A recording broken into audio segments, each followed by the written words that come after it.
Yes, sir. We're back with another Spark and Zero video, and this time I'm gonna talk about a touchy subject that has a lot of different opinions around it, but it's something I feel like does need to be addressed. And again, this isn't attacking anybody, but I do think this is a topic that needs to be understood by the player base itself when it comes to Sparking Zero and what it truly means to have a skill issue. So y'all already know for the most part. If you guys are new viewers, I'll tell you anyway, but for the older viewers, y'all already know about my Storm history and how much I hate get around it, skill issue, just get good. These are words that people usually use to cope when they're using like OP playstyles or annoying things in general that either are unrealistically difficult to get around at a higher level, or they just don't want to admit that that's their crutch and they have to win by any means.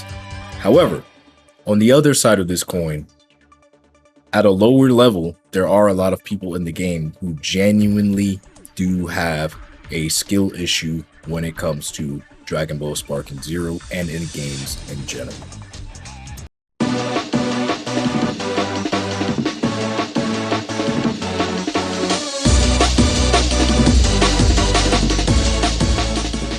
So, how do you identify that you have a skill issue? Why do I think a majority of the player base does in fact have a skill issue, and how can we fix it? Let's go. So first of all, why do I feel like the player base has a skill issue? There is a massive amount of player base in this game that simply is not at the tier that would allow them to be higher tier characters or even mid-tier characters at a certain level if they're playing a certain way.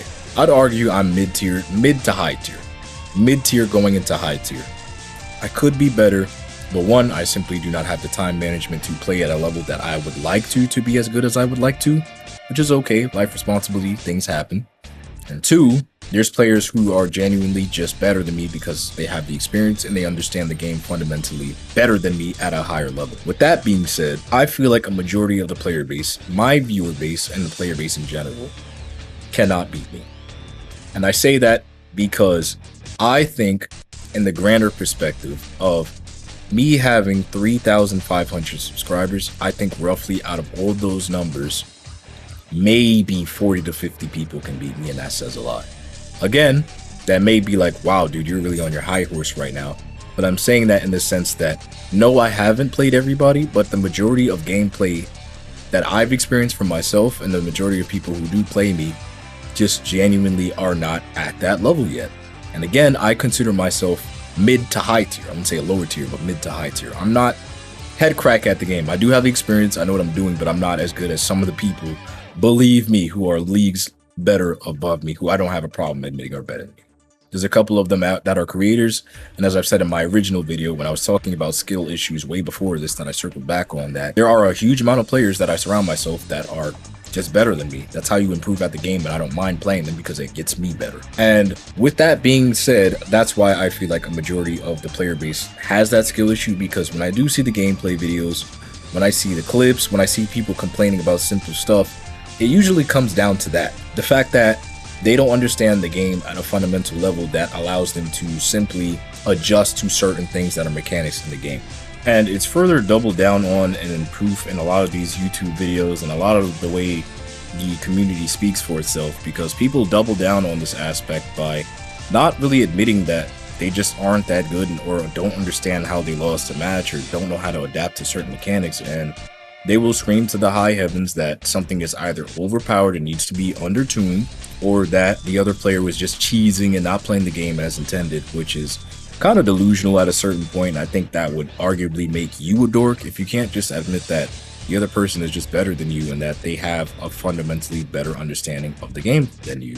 There's two sides of this. Now, I'm not talking about UI Gokus. I'm not talking about Super Saiyan 4 Gogetas, even though I do feel like at this point in time you should be able to beat the man, but we do understand and realize that these are higher tier characters. So if you're playing your character and you consecutively lose to him, a Whis, or like a UI Goku, that is understandable. These characters are made to be broken. You're supposed to lose to them. So if you do lose, if you do win against them, at that point, that's just your understanding of the game fundamentally better, and that just makes you a better player. But There are lower tier characters that I do see people complain about, and there are simple characters that I feel like aren't that hard to get around if you understand the game at a higher enough level that most majority people just don't understand. The reason why this is a topic that's even being brought up or talked about right now is because that is a huge side factor for why the game is consistently surrounded by negativity. Yes, we know the player base is full of dorks. Yes, we know people hop online and play nothing but UIs, nothing but Vegetos, nothing but Gogetas, nothing but Whis. We understand that. But then, again, there's a high percentage of the player base who can't even beat these characters once. If I say 1 out of 5, that's good. You know what I'm saying? These are very high tier characters that you are, again, not supposed to be able to beat, but most people can't even do that. Most people would damn near get perfected by a Gogeta, by a UI, by a Whis, and they would have no idea how to beat them or defend against them at any point. You guys have seen me several times play the game on clips, in the background, or in streams, play against these crazy characters and win with lower tiers or characters that are equal, and I feel like a majority of the community just can't do that. Now, obviously, I can't speak for everybody, but I'm speaking in the sense of what I consistently see on the day-to-day basis. I'm talking about the Twitter clips, I'm talking about the simple rant videos on YouTube, I'm talking about the consistent players that I myself play in my environment. All equate to why Sparkling Zero is consistently surrounded by negativity outside of the fact that we already know people play like dorks. And it's because people just don't know how to adjust. And that is the truth. A lot of you guys just aren't that good and don't understand the game yet.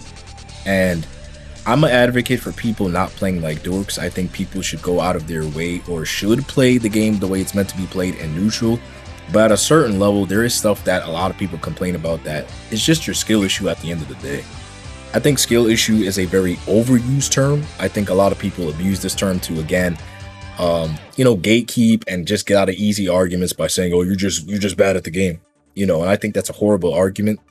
I think that if you're going to throw skill issue at somebody, you should have proof and you should have reasonable understanding to why somebody might actually have that skill issue versus just saying, well, I beat you, so skill issue, not good at the game, get around it.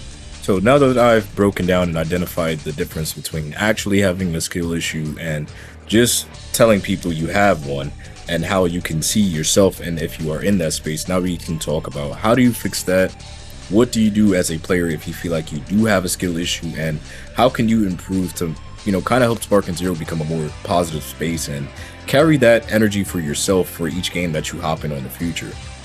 Like I said earlier, the first step is just admitting that you're just not that guy yet, and that's okay, because if you're new to the Tenkaichi series, or if you're new to Sparking Zero in general, that's kind of how it starts. You're not going to know all the tech, you're not going to know all the resets, and it might be annoying hopping online, getting tossed around like a pinball, but it happens. It's natural.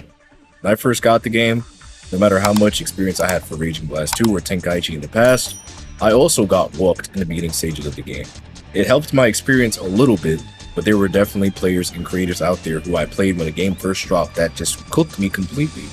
I'll tell y'all a little bit about Ashura6. Shout out to this creator. He was the first Sparking Zero creator I played on this game, and when I hopped online, because of my prior experience with Tenkaichi and Raging Blast, I was winning a lot of matches.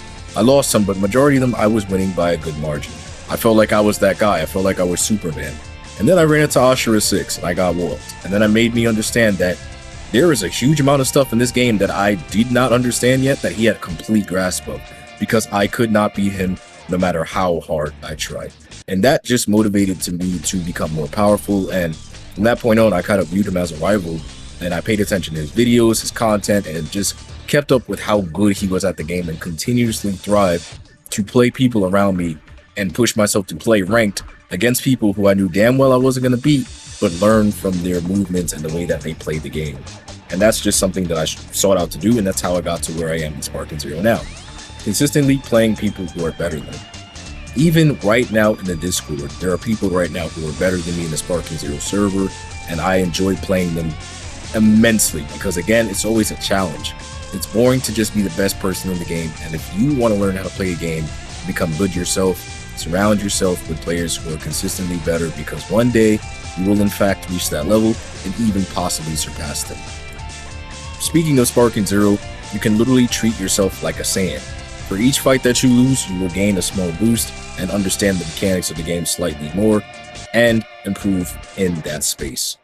Now, what I will say is when you do play somebody who's better, if you are starting the game out from fresh or you feel like you are at a certain skill level, find somebody who isn't so high at the game that you're almost perfected, but find somebody at the game at a level where you can play them and it's not even, but they absolutely have a balance over you.